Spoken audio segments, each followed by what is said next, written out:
and this is the Saturn's moon Enceladus I was just talking about. All right. So now we move on from from the gas giants.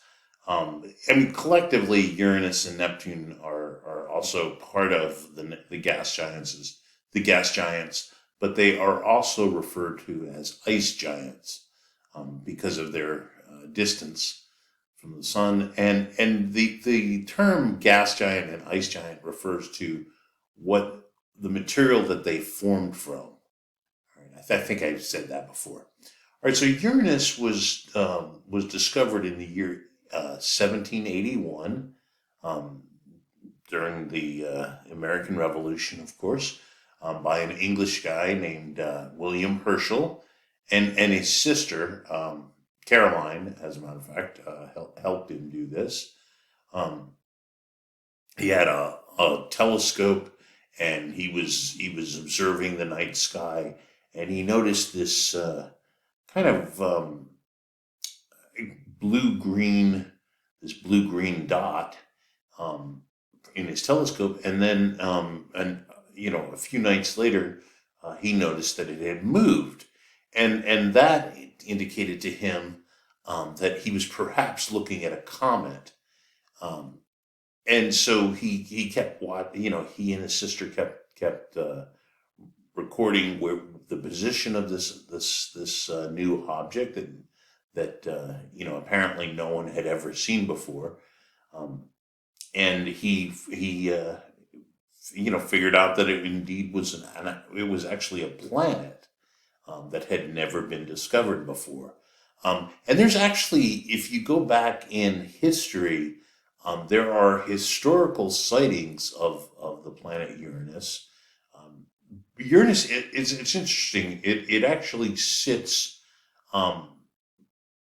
it's barely visible to the unaided eye, to the naked eye.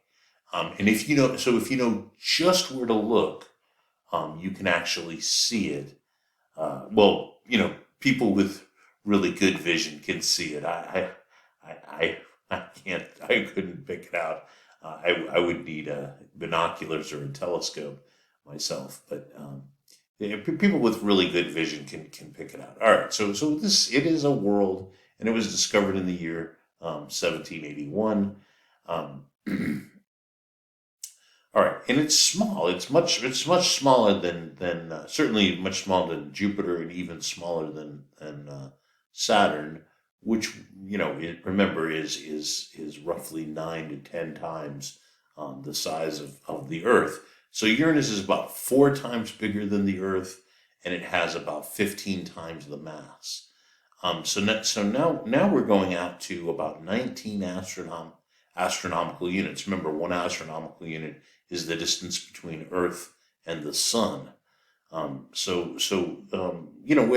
that distance, especially in the year 1781, and about 100 years or so afterwards, it was really hard to study the planet Uranus, and it was actually not until the Voyager 2. This is in fact to this day, to the moment of this recording, the Voyager 2 spacecraft. Remember, Voyager 1 went to Saturn, went to Jupiter and Saturn. When Voyager 1 got to Saturn, we wanted a closer look at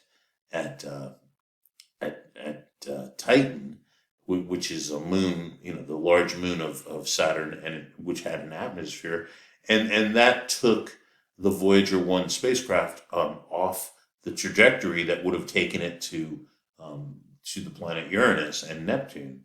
All right, so only Voyager 2 in 1986 reached the planet Uranus, and what I'm saying is, even today, that's the only spacecraft that's ever visited Uranus.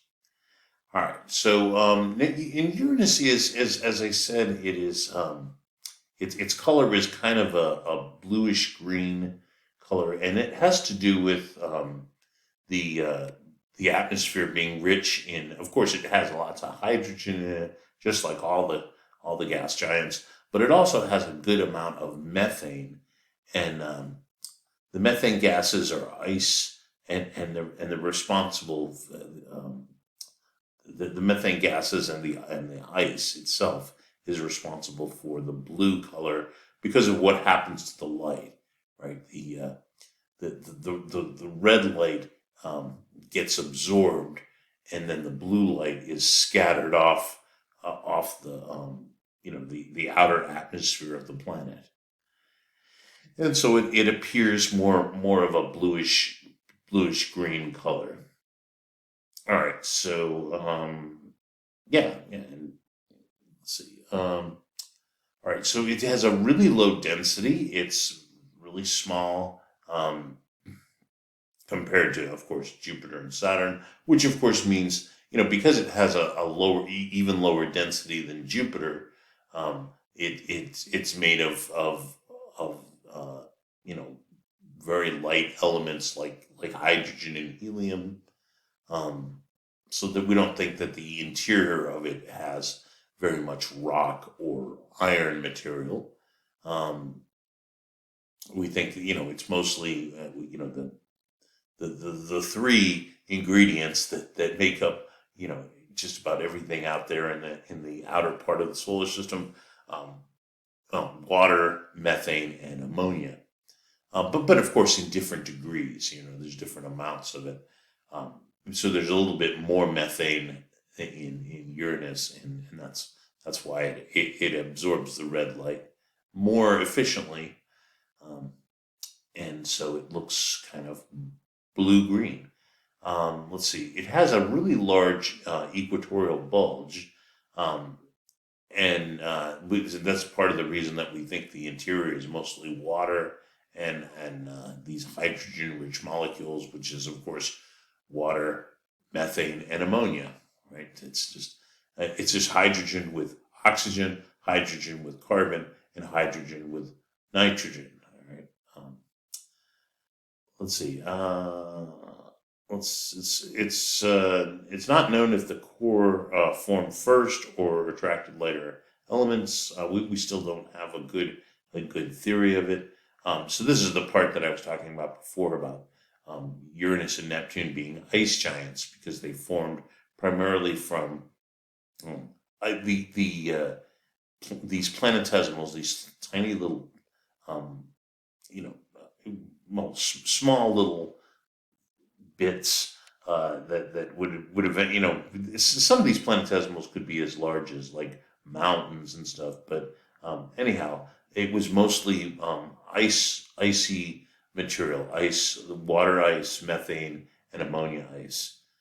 Now the interior is at about 5,000 Kelvin, which is that's an enormous temperature. So there's certainly no ice inside of these things. The ice just refers to what the planet originally started from. All right, so this is just from the Voyager spacecraft passing by.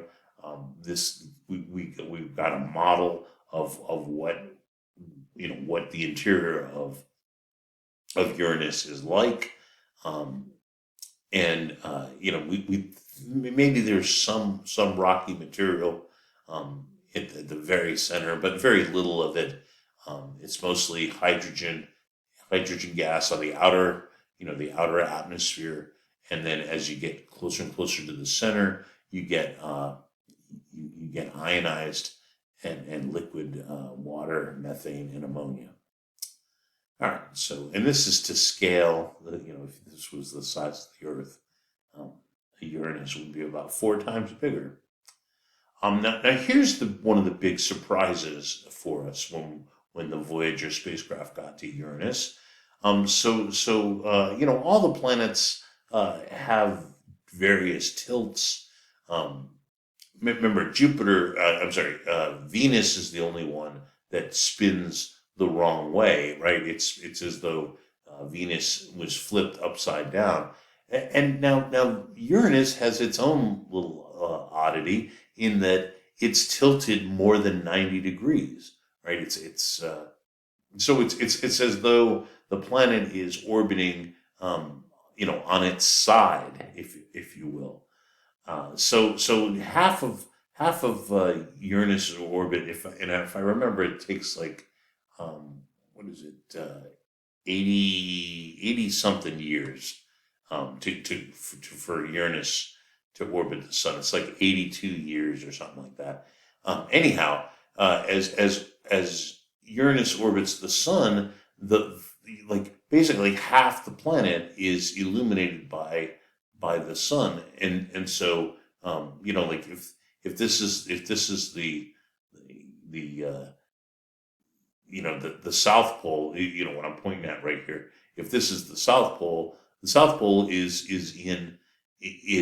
facing the sun, but the North Pole is not facing the sun. So the North Pole is dark for half the period, and the same thing goes for the South Pole, right? When the South Pole is on the opposite side of when the planet is on the opposite side of the sun, the South Pole is not facing the sun, and so it's winter for like 40 something years, at the South, at the poles. All right, so because like I said, Uranus takes, I forget exactly what it is. It's 80 something years. All right, this was also another surprise, that Uranus has rings. We didn't know about that, and it turns out, of course, I think I mentioned this already. All the outer planets have rings. Not just Saturn. Of course, Saturn's is the one that we can see from the Earth very easily, just because the rings are made mostly of water ice. The rings of Saturn of Uranus are not uniform.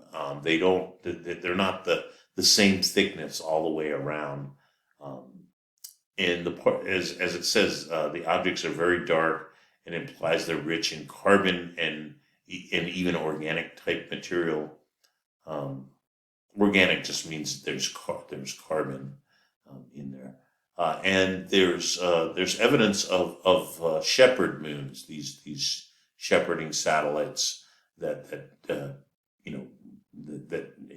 like there's one right. You can kind of see one right there, where these things help to keep here you can see them here. There's one. All right, and so they keep these the rings in place, as they orbit the planet. Uranus has 5 large moons, and several smaller ones. The moons are composed of ice. There's a moon called Miranda. That's right. Yeah. So Uranus's moons, because this was a world discovered by an English guy. He named all the moons after Shakespearean characters.